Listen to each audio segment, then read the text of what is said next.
Bien chers amis et bien chers frères et sœurs en Christ, aujourd'hui je voudrais vous parler, vous donner un enseignement à propos du parler en langue, Quel est donc ce don mystérieux mais extraordinaire dont a parlé longuement l'apôtre Paul, notamment dans 1 Corinthiens 14. D'ailleurs, je vous invite à lire entièrement ce chapitre qui est plein d'inspiration sur les dons spirituels et particulièrement le don du parler en langue. Alors, je voudrais d'abord dire que il faut discerner deux expériences dans la vie chrétienne. La première expérience, c'est l'expérience fondamentale, celle de la nouvelle naissance. Et lorsque nous avons expérimenté la nouvelle naissance, il faut comprendre qu'il y a une expérience que le Seigneur veut que nous vivions très rapidement derrière, c'est l'expérience du baptême dans le Saint-Esprit. La nouvelle naissance est une chose, le baptême dans le Saint-Esprit en est une autre. Alors il est vrai que certains se convertissent à Jésus, font des conversions extraordinaires, bouleversantes. D'ailleurs, c'est aussi le but de la conversion, c'est ce que produit la conversion, c'est un changement radical de vie, de la pensée et de l'orientation par rapport à nos choix de vie, à notre compréhension de la vie. La nouvelle naissance, c'est un demi-tour sur soi-même et c'est donc accepter le Seigneur et commencer à vivre différemment par lui, avec lui et par sa parole. Donc lorsque nous sommes convertis, que nous naissons de nouveau et que nous avons découvert le salut en Jésus-Christ, alors à ce moment-là, nous sommes rempli du Saint-Esprit, c'est-à-dire que le Saint-Esprit vient en nous. Il fait sa demeure en nous et nous devenons le temple du Saint-Esprit. Ça, c'est l'expérience fondamentale de la nouvelle naissance. La nouvelle naissance, c'est donc le Saint-Esprit en nous. C'est la régénération de l'Esprit qui vient dans notre esprit, donc le Saint-Esprit qui vient dans notre esprit et qui produit une régénération de notre esprit, une résurrection de notre esprit. C'est donc à ce moment-là que le Saint-Esprit nous confirme que nous sommes sauvés dans cette réception de l'acceptation du salut, de la mort de Jésus, de son sang qui avait été versé pour nos péchés. Nous l'acceptons, nous le croyons, nous en avons une révélation. Nous demandons à Jésus de venir dans notre cœur et effectivement, le Seigneur vient dans notre cœur, son esprit vient habiter en nous et nous devenons le temple du Saint-Esprit. Le signe de la nouvelle naissance, de la conversion, c'est un changement de vie, un changement de mentalité, un changement radical dans la compréhension de notre passage sur cette terre. Et puis ensuite, le Seigneur veut nous baptiser dans le Saint-Esprit. La différence, la conversion, c'est le Saint-Esprit en nous, le baptême dans le Saint-Esprit, c'est le Saint-Esprit sur nous. Ce Saint-Esprit qui vient nous couvrir avec puissance, c'est la puissance de Dieu qui nous saisit et qui active une plus grande action, une plus grande efficacité, une plus grande liberté du Saint-Esprit en nous. Le Saint-Esprit en nous à la conversion, le Saint-Esprit sur nous dans le baptême dans le Saint-Esprit. Et ce baptême va activer effectivement un feu nouveau en nous. Alors je voudrais lire à ce sujet deux textes qui vont bien nous faire comprendre que le parler en langue intervient au moment non pas de la conversion, mais du baptême dans le Saint-Esprit. Donc cette deuxième expérience. Et comme je l'expliquais, je disais qu'effectivement, ce sont des choses qui sont radicales, qui sont rapides et qui sont si fortes que souvent, très souvent, au moment de la conversion, dans les périodes notamment de réveil, nous nous apercevons que, au moment de la conversion, les personnes naissent de nouveau et en même temps sont baptisées dans le Saint-Esprit. C'est comme une action qui se fait immédiatement l'une derrière l'autre. Des fois, c'est en quelques minutes, des fois, c'est en quelques secondes. Et effectivement, on n'a pas l'impression de voir qu'il y a eu deux expériences différentes puisque la personne donne son cœur à Jésus, elle se convertit, elle reçoit l'Esprit et en recevant, elle est baptisée, elle se met à parler en langue. Mais pour d'autres, effectivement, ça peut prendre du temps. Il peut y avoir donc un décalage entre le temps où on se convertit, on reçoit le Saint-Esprit dans son cœur et le temps où on est baptisé dans le Saint-Esprit. Alors, comme je vous le dis, je vais lire deux textes Le premier texte, c'est Matthieu 3, 11, des textes à retenir. « Moi, je vous baptise d'eau, disait Jean-Baptiste, moi, je vous baptise d'eau pour vous amener à la repentance, mais celui qui vient après moi est plus puissant que moi, et je ne suis pas digne de porter ses souliers. Lui, il vous baptisera du Saint-Esprit et de feu. » Voilà, le Saint-Esprit et le baptême dans le Saint-Esprit et le feu, ce ne sont pas deux expériences différentes, c'est bien une et même expérience. Le baptême dans le Saint-Esprit amène le feu dans notre vie, ce qui fait que le Saint-Esprit en nous a beaucoup plus de possibilités de s'exprimer puisque nous sommes baptisés dans l'Esprit et donc nous avons laissé la puissance de Dieu nous envahir complètement. Donc là, il s'agit du texte qui fait référence au baptême dans le Saint-Esprit. Maintenant, je prends le texte qui fait référence à la conversion, Jean 14, 16, 17, « Et moi je prierai le Père, et il vous donnera un autre consolateur, afin qu'il demeure éternellement avec vous, l'Esprit de vérité que le monde ne peut recevoir, parce qu'il ne le voit point et ne le connaît point, mais vous le connaissez, car il demeure avec vous, et il sera en vous. » Donc là, il est question de la régénération par la nouvelle naissance qui ne peut se produire effectivement qu'après la mort de Jésus. Donc cette nouvelle naissance qui nous transforme, le Saint-Esprit qui vient en nous. Donc il y a le Saint-Esprit en nous, avec nous, et il y a le Saint-Esprit sur nous. Nous l'avons compris. Alors pourquoi j'ai expliqué ces deux différences et ces deux expériences? Parce que le parler en langue, comme je l'ai dit et je le répète, le parler en langue, c'est un don qui vient du Saint-Esprit et qui est permanent en nous, que nous pouvons utiliser à n'importe quel moment, un don qui vient au moment du baptême dans le Saint-Esprit. On peut dire que le parler en langue, c'est le signe initial du baptême dans le Saint-Esprit. Alors certains sont baptisés dans le Saint-Esprit, ils parlent en langue et après ils ne parlent plus en langue pour des raisons différentes, diverses, parce que effectivement peut-être qu'ils n'entretiennent pas cela, mais en tout cas on peut affirmer que c'est les signes initiaux. Et pourquoi on affirme que c'est le signe initial? Eh bien parce que nous avons des textes bibliques et je vous laisse lire ces textes, je vous les cite. Il s'agit de Actes 2, 4, de Actes 10, 45 et 46, de Actes 19, verset 6. Donc ces textes nous montrent qu'à chaque fois qu'il y a baptême dans le Saint-Esprit, il y a manifestation du parler en langue. Il y a manifestation de la prophétie également, mais essentiellement du parler en langue. Donc, tout chrétien doit rechercher le parler en langue parce que c'est quelque chose de très puissant. Alors, parler en langue, voilà, qu'est-ce que c'est exactement? Je vais expliquer ce qu'est le parler en langue et puis je vais également expliquer le pourquoi nous en avons besoin et nous devons l'exprimer. Alors, le parler en langue, c'est le parler qui est celui des anges et du Saint-Esprit. Alors, c'est vrai qu'au ciel, la forme de communication est plus une forme de communication par la pensée que par la parole. Mais n'oublions pas que Dieu a créé le monde par la parole, que la parole demeure dans le monde physique, mais que cette parole qui demeure dans le monde physique vient du monde spirituel. Et que Dieu a utilisé une parole dans le monde spirituel, une parole qui a été envoyée dans ce monde physique pour créer le monde. Donc, la parole existe aussi dans le royaume de Dieu. Autrement dit, dans le royaume de Dieu, Dieu parle. Il communique par la pensée, mais Dieu communique également par la parole. Alors, est-ce que ce sont des sons identiques à ceux de la terre? Je ne pense pas. Il y a une différence très certainement, mais il y a une notion de langue et de parler. Donc, le parler en langue, c'est le parler des anges. On peut lire cela dans 1 Corinthiens 13, 1 qui affirme cela, que dans le monde spirituel, il y a une langue qui est utilisée. Cette langue est la langue des anges, mais c'est aussi la langue du Saint-Esprit.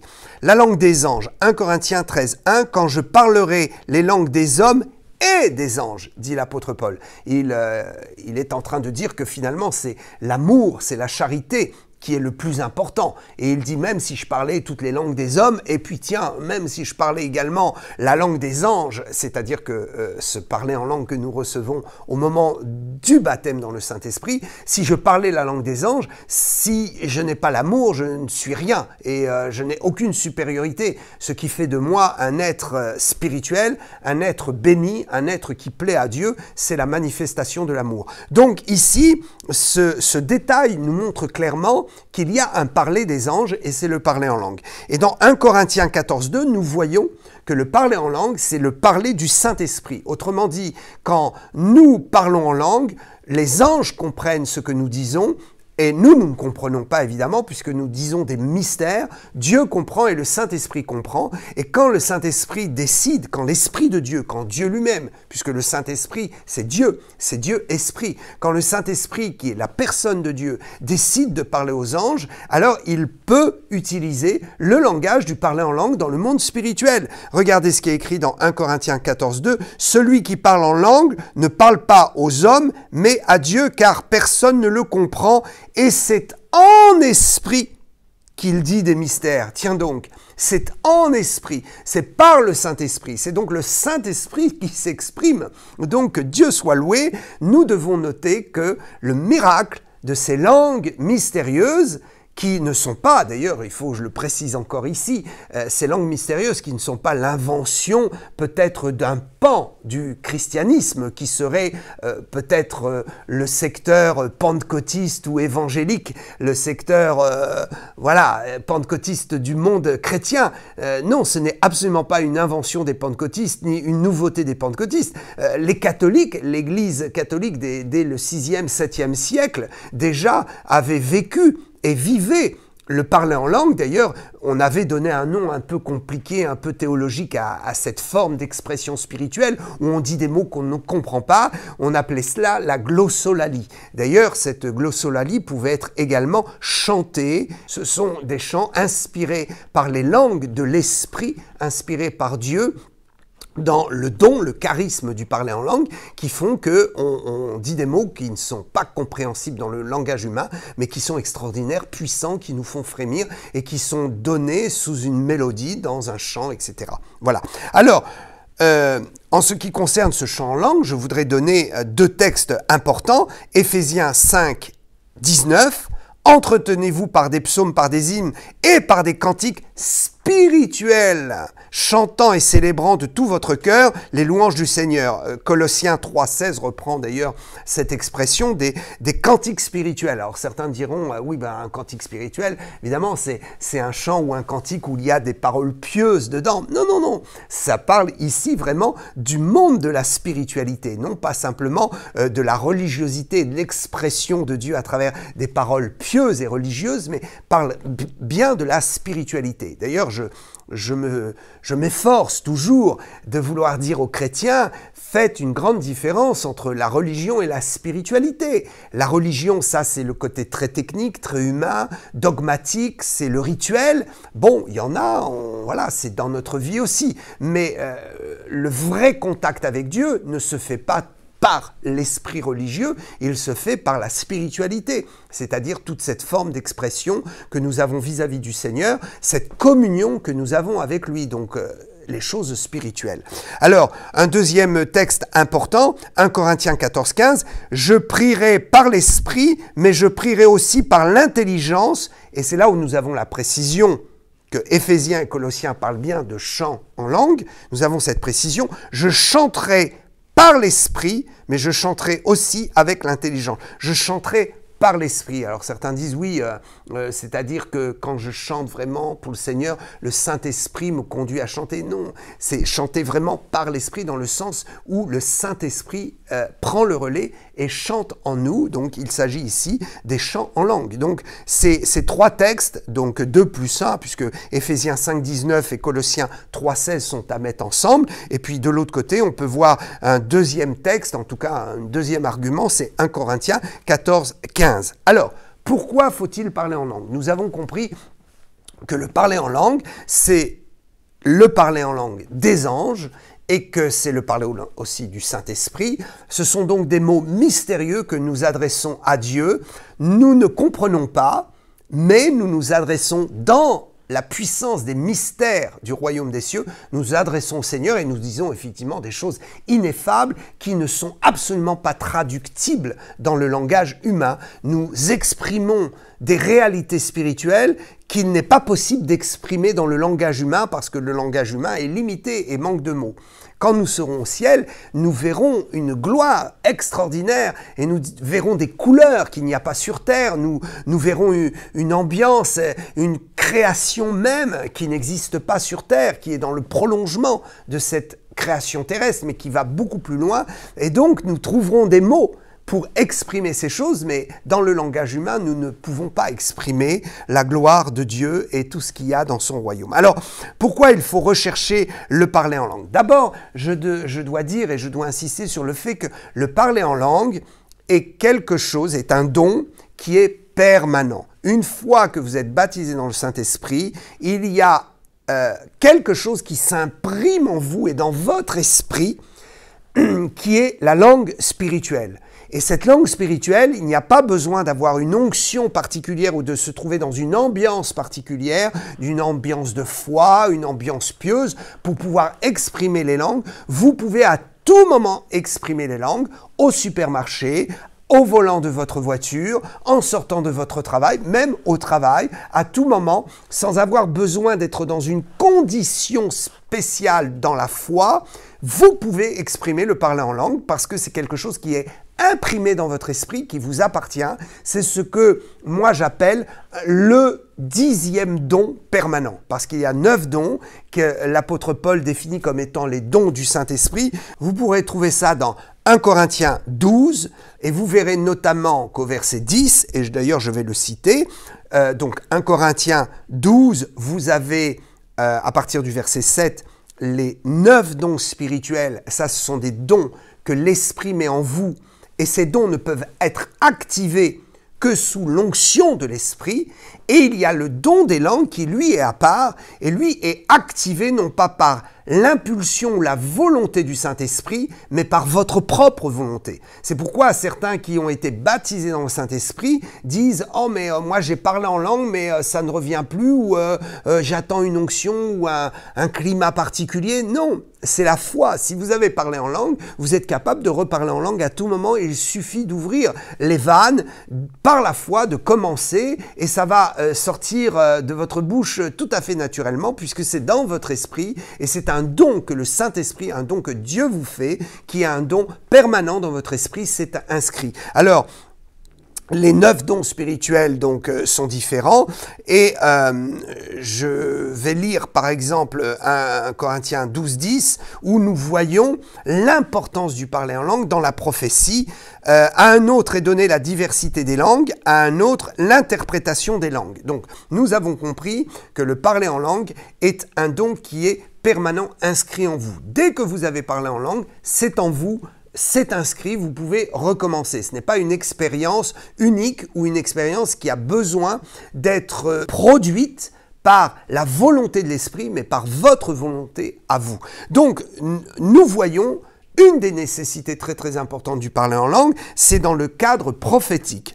Parler en langue et interpréter diversité des langues. C'est-à-dire que lorsque vous parlez en langue, vous pouvez, premièrement, avoir une diversité dans votre parler en langue. Vous allez vous rendre compte que certains ont un certain type de parler en langue. Vous allez avoir votre propre type de parler en langue. D'ailleurs, ce qui est curieux dans la langue des anges, c'est qu'il n'y a pas une langue universelle dans ce langage des anges, mais il y a un langage qui est particulier à chaque chrétien. C'est-à-dire qu'on dit des mots qu'on ne comprend pas et ces mots sont particuliers à chaque chrétien. Alors, des fois, on peut retrouver effectivement certains mots qui reviennent dans la bouche de différents chrétiens, mais en règle générale, c'est quelque chose qui est personnel, qui a une certaine intonation et qui vous appartient. Parce que cette intonation correspond aussi à votre personnalité, puisque le don est inscrit dans votre personne, et donc vous allez émettre, si je puis dire ainsi, une certaine fréquence, une certaine intensité et une certaine forme d'expression des langues des anges qui correspond à votre personne et qui est exprimé à travers votre personne. Donc ce n'est pas comparable à un langage humain dans ce sens. Le langage humain, c'est une langue, vous l'apprenez, plusieurs peuvent parler la même langue et dire les mêmes mots. Dans le monde spirituel, c'est différent. Voilà. Alors, donc, l'importance du parler en langue. Nous allons voir ici trois importances que je vais citer. Première importance que je cite ici, c'est dans le domaine prophétique. Donc vous avez vu qu'il y a 9 dons spirituels. Dans ces 9 dons spirituels, il y a la diversité des langues. C'est quoi? Ce n'est pas le parler en langue, mais c'est tout simplement le Saint-Esprit qui vient et qui vous permet d'exercer dans les langues spirituelles une langue qui est un parler en langue qui n'est pas ordinaire, qui est différent et qui va enclencher une prophétie. Donc, nous avons cette expérience dans nos assemblées, quelqu'un qui est baptisé dans le Saint-Esprit qui parle en langue et qui va d'un seul coup se mettre à parler en langue à haute voix et ce parler en langue va être différent de son parler en langue ordinaire et donc là, on peut identifier que c'est une prophétie. Alors, la personne peut parler en langue avec son propre parler en langue, mais cela, c'est moins commun dans la prophétie en langue. Ce qui devrait être plus commun, c'est une langue qui a des intonations différentes, parce que là, à ce moment-là, la personne exerce la diversité des langues pour prophétiser. Donc, j'espère que c'est clair pour vous. Vous êtes baptisé dans le Saint-Esprit, vous avez reçu le parler en langue, vous parlez en langue et vous vous rendez compte que votre parler en langue, effectivement, il se structure et il a une certaine forme, il y a certains mots, et donc vous pouvez identifier quel est votre parler en langue. Et puis, le fait d'être baptisé en langue va ouvrir une possibilité plus fréquente pour le don de la diversité des langues. C'est-à-dire qu'étant baptisé en langue, eh bien, ce sera plus souvent que le Saint-Esprit pourra vous utiliser pour prophétiser dans l'assemblée, au milieu des frères et sœurs, c'est-à-dire que vous êtes poussés à parler en langue tout fort, tout haut, et soit deux possibilités, vous allez parler en langue fort et tout haut avec votre propre parler en langue, mais là je dis que ça c'est, en général, c'est assez rare que la prophétie passe par là, parce que là, c'est votre propre parler en langue, ce n'est plus une diversité des langues. Donc, normalement, il faudrait que ce soit un parler en langue un peu différent du vôtre. Et donc, ça, c'est la diversité des langues, c'est le don de la diversité des langues qui va donner accès à la prophétie, c'est-à-dire que vous allez prophétiser dans une langue que personne ne comprend et quelqu'un va se lever et va interpréter, ou vous pouvez vous-même, et d'ailleurs l'apôtre dit qu'il vaut mieux interpréter soi-même, vous pouvez après avoir parlé en langue, interpréter votre parler en langue. Donc ceci est très très important. La réception du baptême dans le Saint-Esprit donne le parler en langue et ce parler en langue va permettre d'utiliser et de faire fonctionner beaucoup plus souvent et plus facilement le don de la diversité des langues dans laquelle nous allons trouver l'utilité et l'utilisation de la prophétie. Alors la diversité des langues, un autre, l'interprétation des langues, donc c'est les deux dons spirituels parmi les 9, les deux derniers, où nous voyons que là, il y a effectivement l'intervention des langues. Alors la diversité des langues n'a rien à voir avec le parler en langue, qui peut être différent, mais cela est une connexion entre les deux, puisque si vous parlez en langue, le Saint-Esprit pourra facilement vous utiliser pour donner une prophétie en langue, dans une diversité des langues, donner une prophétie dans l'assemblée. Alors, il est évident que le Seigneur peut utiliser votre propre parler en langue pour donner une prophétie, mais il faudra effectivement que là, vous compreniez que vous n'êtes pas dans le cadre de la diversité des langues, mais vous êtes dans le cadre de votre propre parler en langue, et vous comprenez que parler en langue est très très important pour la prophétie mystérieuse et pour déclencher l'univers prophétique. Donc voilà, je parle en langue, je suis poussé tout fort à parler mon propre langage en langue, donc ça peut être une prophétie, effectivement. Et puis, je peux être aussi saisi par le Saint-Esprit pour utiliser la diversité des langues, pour prophétiser dans l'assemblée. Et donc, à ce moment-là, quelqu'un pourra recevoir l'interprétation de cette langue et traduire le message qui est donné. Alors, le parler en langue est extraordinaire aussi dans la prophétie, c'est que vous pouvez être saisi par le Saint-Esprit pour parler une langue humaine, Donc dans la diversité des langues, il y a aussi la diversité des langues humaines, diversité des langues spirituelles et humaines, c'est-à-dire que vous vous levez, vous parlez en langue, et vous parlez en chinois alors que vous ne connaissez rien au chinois, vous parlez, je ne sais pas, en portugais, vous ne connaissez rien au portugais, et dans l'assemblée, il y a un chinois ou un portugais, voilà, peu importe, dans la langue humaine dans laquelle vous avez parlé et prophétisé, qui a reçu un message et qui, pour le coup, l'interprète tout à fait facilement, puisqu'il comprend la langue et il va pouvoir se lever et dire « Waouh, cette personne a dit dans ma langue natale une prophétie ». Donc ceci est extraordinaire. Le parler en langue est très important dans la connexion prophétique, puisque le Saint-Esprit peut plus vous utilisez, étant donné que votre esprit est déjà familiarisé avec cette possibilité de parler une langue que vous ne connaissez pas. Nous voyons dans Acte 2 ce qui s'est produit le jour de la Pentecôte. Ils ont été remplis du Saint-Esprit, ils ont parlé en langue les anges des anges, et quand ils sont descendus dans la rue, le parler en langue leur a permis d'entrer dans cette diversité, le don de la diversité des langues. Ils se sont mis à parler des langues humaines qu'ils ne connaissaient pas, et les gens qui étaient là en séjour à Jérusalem ont entendu dans leur propre langue natale le message de Dieu par la bouche de gens qui même étaient illettrés et qui n'avaient pas appris les langues et qui se mettaient à parler couramment la langue de ces gens qui étaient là en visite à Jérusalem. Ce jour de Pentecôte a été extraordinaire puisque les gens des nations étaient venus pour la Pentecôte juive, la Pentecôte de la loi. Ce sont toutes les lois ordonnées par Dieu et dont la loi de la Pentecôte, c'est 50 jours après Pâques, et donc c'était extraordinaire, puisque là, il y avait effectivement la manifestation des langues des anges surnaturels, et la manifestation, surtout c'est ça qu'ils ont retenu, c'est ça qui a été retenu dans le texte, c'est la langue naturelle parlée par des gens qui ne connaissaient pas cette langue naturelle. Je vais vous citer quand même le verset 13, c'est pourquoi que celui qui parle en langue prie pour avoir le don d'interprétation des langues, donc qu'on a vu dans 1 Corinthiens. Donc, premier point, très important, parler en langue parce que ça va ouvrir des champs prophétiques. Et aussi, ça va vous ouvrir des champs de compréhension par rapport à la prophétie et vous permettre aussi d'entrer dans le domaine prophétique parce que par le parler en langue, nous sommes connectés directement au surnaturel de Dieu. Alors, deuxième point, très très important, le parler en langue va motiver la foi. 1 Corinthiens 14, 14. Si je prie en langue, mon esprit est en prière, mais mon intelligence demeure stérile. Ça veut dire que toute la connexion avec l'incrédulité, toutes les pensées incrédules vont être déconnectées. Il va y avoir une coupure, comme si on débranche le fil. Quand vous parlez en langue, la foi est puissamment active.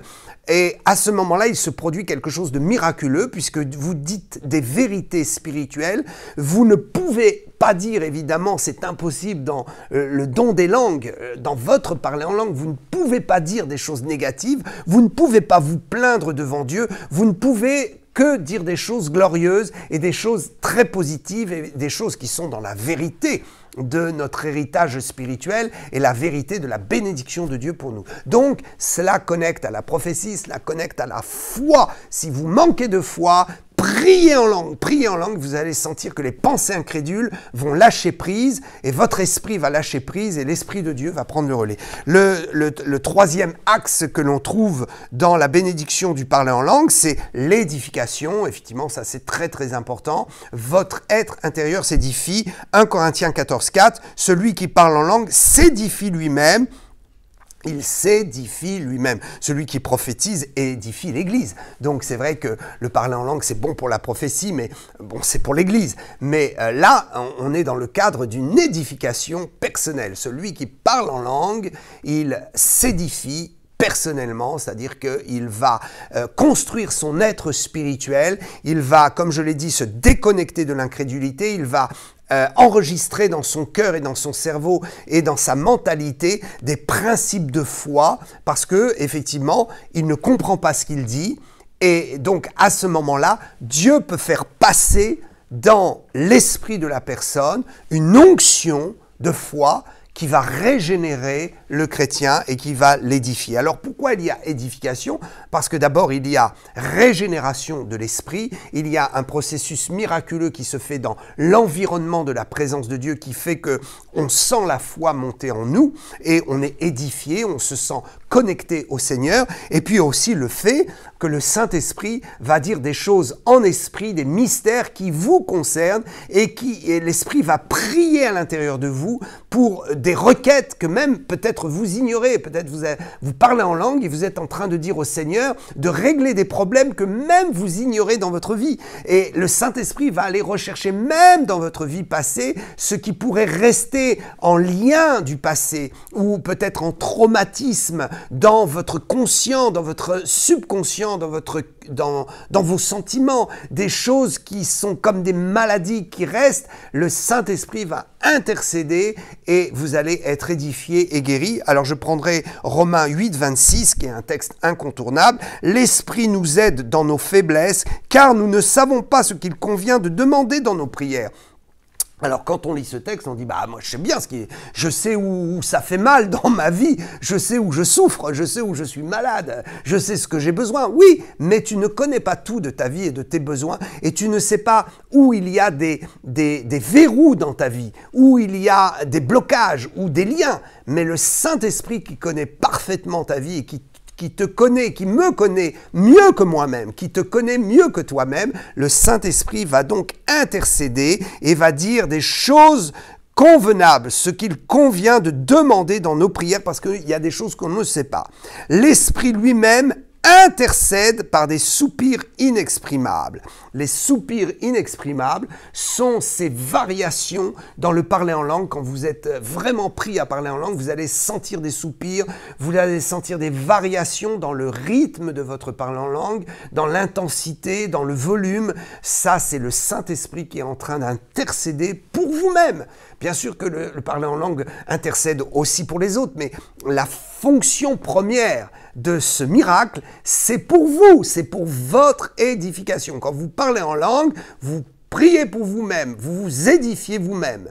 Alléluia. Et si le parler en langue doit servir pour les autres, eh bien ce sera par le relais de la prophétie, comme j'ai dit. Donc, pour dire le Seigneur, à travers le parler en langue, dira des choses très cachées, très intimes, très personnelles, et vous verrez qu'il y a des exaucements, des libérations dans votre vie. Vous dites, mais tiens, c'est bizarre, ça va mieux, je n'ai plus ce problème-là. Comment c'est intervenu? À quel moment? Eh bien, au moment où vous intercédiez en langue, où le Saint-Esprit a intercédé à travers vous, et où Dieu a entendu dans l'esprit, dans le langage spirituel, et vous a exaucé. Alors, donc retenez bien cela. Là, l'accès à la prophétie, la foi et l'édification. Vous et moi, nous avons besoin de vivre cette expérience du baptême dans le Saint-Esprit et du parler en langue. Je crois que après cette émission, vous allez rechercher cela si vous n'avez pas encore découvert le parler en langue. Et puis si vous l'avez découvert, alors vous serez, je l'espère, encore plus encouragé, enthousiaste pour parler en langue le plus possible.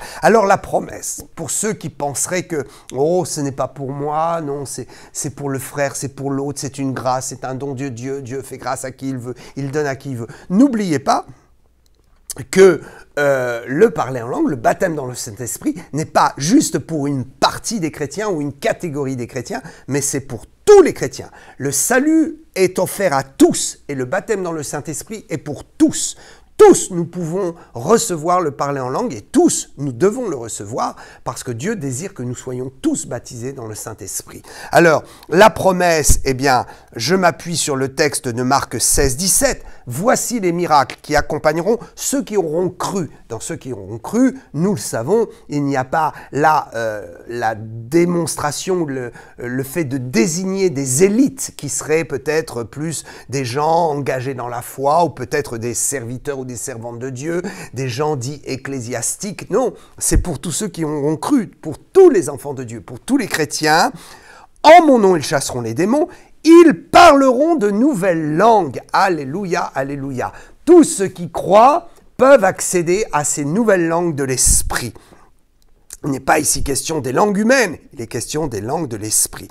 Le don du Saint-Esprit, nous l'avons compris, le baptême dans le Saint-Esprit donne le parler en langue, enclenche le parler en langue. J'ai cité quelques textes, mais c'est vrai qu'à chaque fois que les gens étaient baptisés dans le Saint-Esprit, dans le Nouveau Testament, dans le livre des Actes notamment, nous voyons que le parler en langue accompagne cette expérience. Alors, Acte 2, 39 nous dit la promesse. Oh, alléluia. La promesse du baptême dans le Saint-Esprit, donc obligatoirement la promesse du parler en langue, la promesse des dons spirituels. La promesse est pour vous, pour vos enfants et pour tous ceux qui sont au loin en aussi grand nombre que le Seigneur notre Dieu les appellera. Oh, ceci est extraordinaire et je voudrais finir avec cela.